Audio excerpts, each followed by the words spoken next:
بھی بات کریں گے. ہمارے ساتھ موجود ہیں سابق سفارتکار عبدالباسط صاحب. ویلکم ٹو سنو پاکستان سر. سر اگر بات کی جائے غزہ کی تو غزہ میں غزائی بحران شدت اختیار کر چکا ہے. اب تو اسرائیلی جو فوجی ہیں ان کی جانب سے امدادی ٹرکوں پر بھی حملے شروع کر دیے گئے ہیں.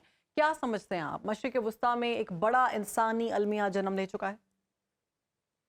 بسم اللہ الرحمن الرحیم. یقیناً المیہ تو ہے، لیکن بدقسمتی یہی ہے کہ کوئی مناسب رسپانس ہمیں نظر نہیں آ رہا.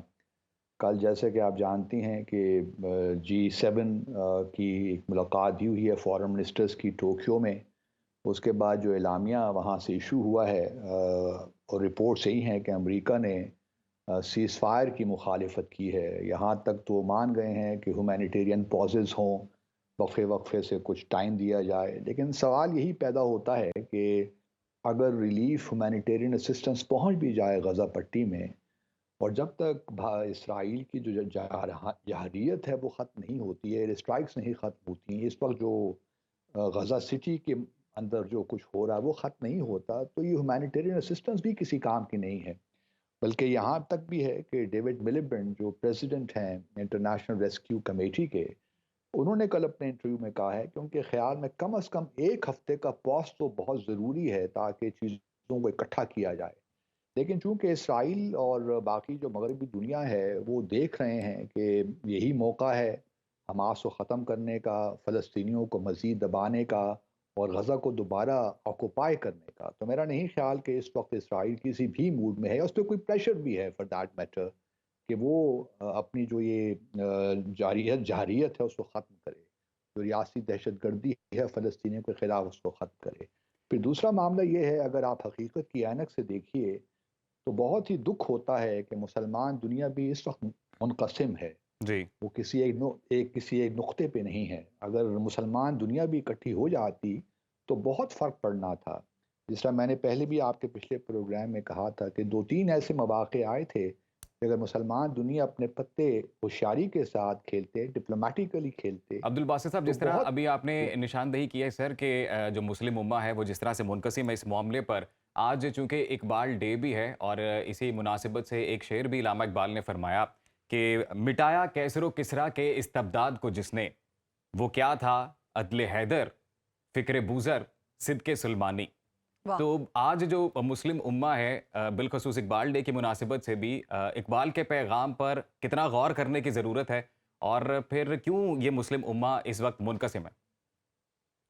دیکھیے مسلم دنیا کی آپ کہہ لیجئے جہاں بہت سی اور تفریق ہے، مسلم دنیا میں بہت سی وجوہات ہیں، لیکن میں ذاتی طور پہ سمجھتا ہوں، اور ممکن ہے کہ آپ مجھ سے اتفاق نہ بھی کریں، لیکن یہ ہے کہ ایران کے ریولوشن کے بعد 1979 کے بعد اور افغانستان میں سوویت یونین کے حملے کے بعد ہم نے دیکھا کہ مسلمان دنیا بہت ڈیوائیڈ ہوئی. اور اس میں ہماری ابھی بھی اگر آپ دیکھیے تو جو ویسٹ ایشیا میں، مڈل ایسٹ میں جو اثر و رسوخ آپ کو نظر آتا ہے، خاص طور پہ جو فریڈم فائٹرز ہیں، چاہے حماس میں ہوں یا حزب اللہ میں، لیبنان میں آپ کو ملیں، یا اسلامک جہاد، ایران کا بڑا انفلوئنس ہے. جی اور بدقسمتی یہ ہے کہ جو خلیجی ممالک ہیں وہ اسرائیل سے زیادہ ایران کو اپنا دشمن سمجھتے ہیں. تو یہ ایک بہت بڑا، میں سمجھتا ہوں، ایک گیپ ہے پرسیپشنز کا یا انٹرسٹ کا.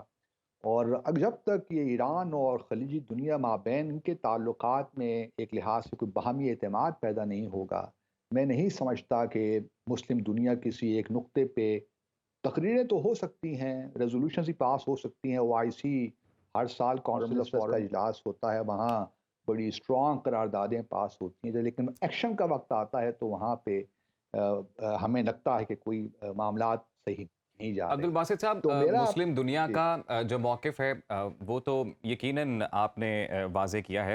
یہ جاننا چاہوں گا سر کہ امریکن جو صدر ہیں، جو اس وقت اسرائیل کے جو ٹاپ براس ہے، وہ یہ مان چکے ہیں کہ اس وقت واحد جو ملک ہے وہ ایک امریکہ ہی ہے جس کا جو انفلوئنس ہے وہ اس پر ہو سکتا ہے، جو لیوریج حاصل کر سکتا ہے ساری صورتحال سے، اور جو اسرائیل کو روک سکتا ہے اس تمام مظالم سے.